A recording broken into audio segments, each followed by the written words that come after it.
अस्सलामुअलैकुम बाळको। આપણું ધોરણ 3 પાઠ આપણો 19 સમય અને ઘડિયાળ। આપણે સમય જાણવા માટે ઘડિયાળનો ઉપયોગ કરીએ છીએ। આપણે સમય જોવો હોય તો આપણે ઘડિયાળમાં જોવું પડે છે કે કેટલા વાગ્યા। તો તમારે ઘડિયાળ જોતા શીખવાનો છે। તો આજે આપણે ઘડિયાળમાં સમય કેવી રીતે જાણી શકાય એ આપણે શીખવાનું છે। તો સામાન્ય રીતે દરેક ઘડિયાળમાં 3 કાંટા હોય છે। કેટલા કાંટા હોય છે? ઘડિયાળમાં 3 કાંટા હોય છે। કલાક કાંટો, મિનિટ કાંટો અને સેકન્ડ કાંટો।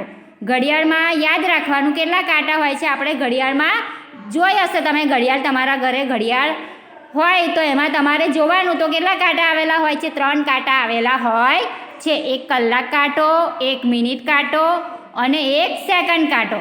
તો ઘડિયાળમાં કલાક કાંટો કલાક દર્શાવે છે। શું દર્શાવે છે?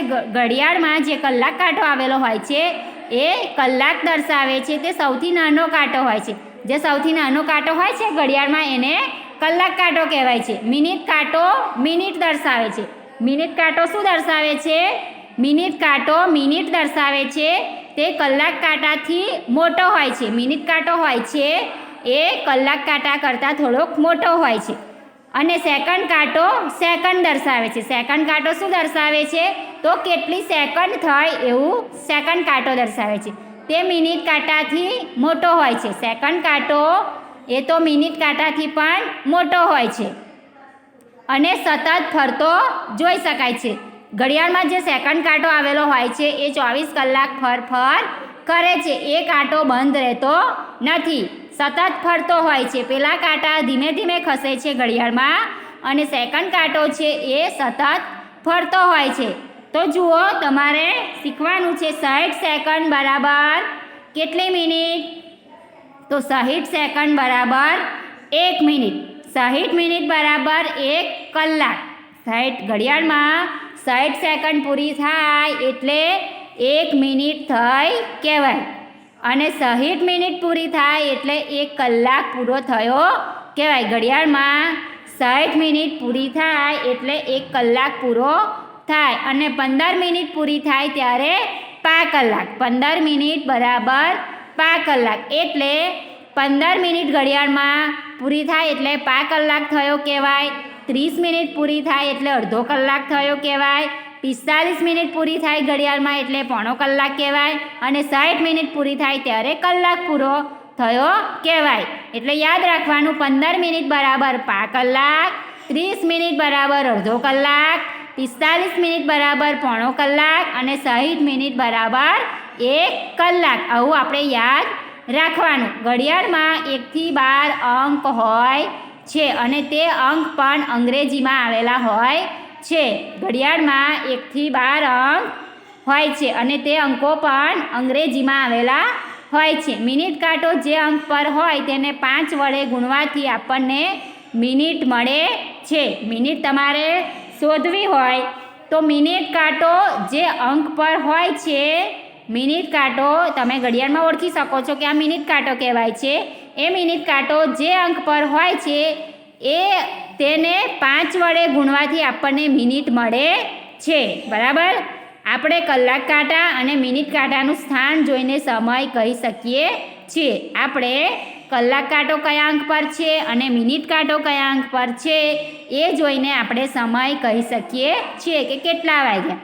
જો તમારે ઘડિયાળો દેખાય છે, સૌપ્રથમ ઉપર ઘડિયાળ આપી છે એમાં કેટલા વાગ્યા? તો 10 ને 10 થઈ છે। કેટલા વાગ્યા કહેવાય? એમાં 10 વાગ્યા ને ઉપર 10 મિનિટ થઈ છે। પછી જુઓ એની બાજુવાળી ઘડિયાળ, કલાક કાંટો 2 ઉપર છે, મિનિટ કાંટો 12 ઉપર છે। તો 12 ગુણ્યા 5 મિનિટ કાંટા પર, મિનિટ કાંટો જે અંક પર હોય એને 5 વડે ગુણવાથી આપણને મિનિટ મળે છે। તો 12 ગુણ્યા 5, 12 ગુણ્યા 5 બરાબર 60 મિનિટ। એટલે ઘડિયાળમાં 2 વાગ્યા છે। ઘડિયાળમાં કેટલા વાગ્યા છે? તો ઘડિયાળમાં આપણને દેખાય છે 2 વાગ્યા છે। પછી એની બાજુનું ઘડિયાળ જુઓ, કલાક કાંટો 2 અને 3ની વચ્ચે છે। કલાક કાંટો ક્યાં આવ્યો છે? 2 અને 3ની વચ્ચે। મિનિટ કાંટો 6 ઉપર છે। તો 6 ગુણ્યા 5 બરાબર 30 મિનિટ। તો 2 કલાક અને 30 મિનિટ એટલે કેટલા વાગ્યા છે ઘડિયાળમાં? 2 કલાક અને 30 મિનિટ એટલે 2:30 વાગ્યા કહેવાય. શું કહેવાય? 2:30 વાગ્યા કહેવાય. અથવા તો 2 વાગ્યા અને 30 મિનિટ થઈ છે. આ રીતે આપણે ઘડિયાળ જોતા શીખવાનું. પછી જુઓ નીચેની ઘડિયાળમાં કલાક કાંટો 1 અને 2 ની વચ્ચે છે. કલાક કાંટો ક્યાં આપ્યો છે? 1 અને 2 ની વચ્ચે. મિનિટ કાંટો 3 ઉપર છે. મિનિટ કાંટો ક્યાં છે? 3 ઉપર. આપણે ઘડિયાળમાં કાંટા ઓળખતા શીખવાનું. કલાક કાંટો સૌથી નાનો છે, એના પછી થોડોક મોટો મિનિટ કાંટો અને સૌથી મોટો સેકન્ડ કાંટો. તો મિનિટ કાંટો 3 ઉપર છે. 3 × 5 બરાબર 15 મિનિટ. સમય કેટલો થયો? 1 કલાક ને 15 મિનિટ. એટલે કેટલા વાગ્યા? તો 1:15 વાગ્યો કહેવાય. કેટલા વાગ્યા? 1:15 વાગ્યો એવું કહેવાય. બરાબર. પછી જુઓ બાજુની ઘડિયાળ, એની આ બાજુની. તો કલાક કાંટો 5 અને 6 ની વચ્ચે છે. કલાક કાંટો ક્યાં છે? 5 અને 6 ની વચ્ચે. મિનિટ કાંટો 9 ઉપર આવેલો છે. મિનિટ કાંટો ક્યાં આવેલો છે? મિનિટ કાંટો 9 ઉપર આવેલો છે. 9 × 5 બરાબર 45 મિનિટ. તો ઘડિયાળમાં સમય કેટલો થયો છે? 5 કલાક 45 મિનિટ.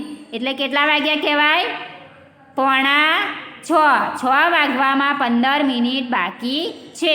15 મિનિટ પૂરી થાય એટલે 6 વાગશે. એટલે હમણાં ઘડિયાળમાં કેટલા વાગ્યા છે? 5 કલાક ને 45 મિનિટ. 5:45 વાગ્યા છે. પછી જુઓ એની બાજુની ઘડિયાળ.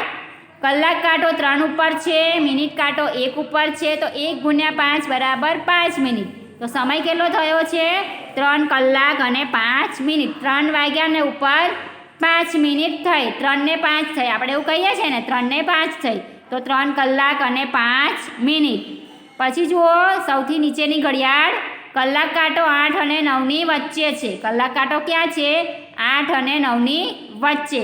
મિનિટ કાંટો 5 ઉપર છે. તો 5 × 5 પાછું 25 મિનિટ થઈ. તો 8 કલાક ને 25 મિનિટ થઈ. ઘડિયાળમાં સમય કેટલો થયો? તો 8 કલાક અને 25 મિનિટ થઈ. તો આ રીતે આપણે ઘડિયાળ જોતા શીખવાનું છે. તમારે બધી ઘડિયાળો નોટમાં દોરવાની અને લખવાનું.